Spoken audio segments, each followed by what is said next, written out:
છે એના વિશે આપ શું કહેશો?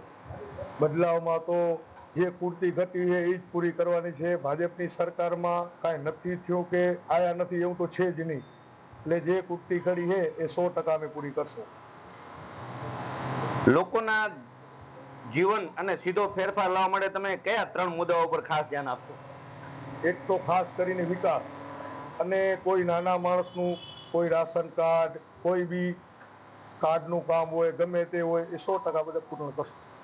અને જાણવા મળ્યું છે કે આજે બાઇક રેલીનું ભવ્ય આયોજન આપના વોર્ડ નંબર 6 માંથી કરવામાં આવેલ છે, એના વિશે આપ શું કહેશો? બાઇક રેલીનું આયોજન 6 વોર્ડ નંબર આખા વોર્ડમાં બાઇક રેલી ફરશે અને સારો એક યુવાનો બધા નીકળશે અને એક માહોલ સારો થશે. ખાસ કરીને બધા ભાઈ હવે ચૂંટણીનો સમય બહુ ઓછો રહ્યો છે અને લોકોમાં ઉત્સાહ અને આપને પ્રતિસાદ કેવો મળી રહ્યો છે?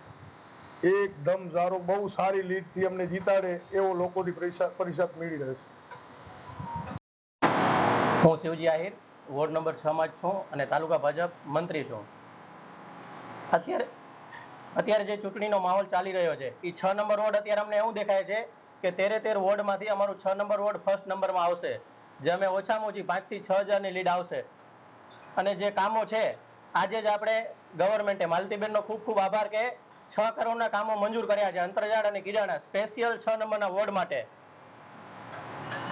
સુજીભાઈ, ખાસ કરીને જો ચૂંટણીનો માહોલ છે અને સમય બહુ ઓછો છે તો લોકોમાં કેવો ઉત્સાહ છે?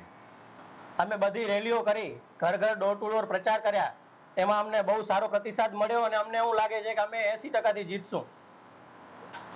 અને આપના જે પણ કેન્ડિડેટો છે અને જે ભાવિ મતોથી જો આપને જીતાડશે તો આગલું આપનું વિઝન શું હશે? પછી અમે જીતશું એટલે પહેલા તો આરોગ્યના કામ છે, પાણીના કામ છે, રોડ રસ્તાના કામ છે, એ અમે 1 વર્ષમાં જલ્દીથી જલ્દી બધા પૂર્ણ કરશું.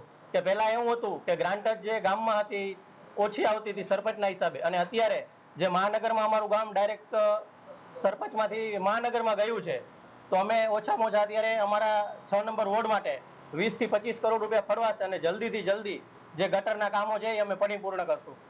ધન્યવાદ.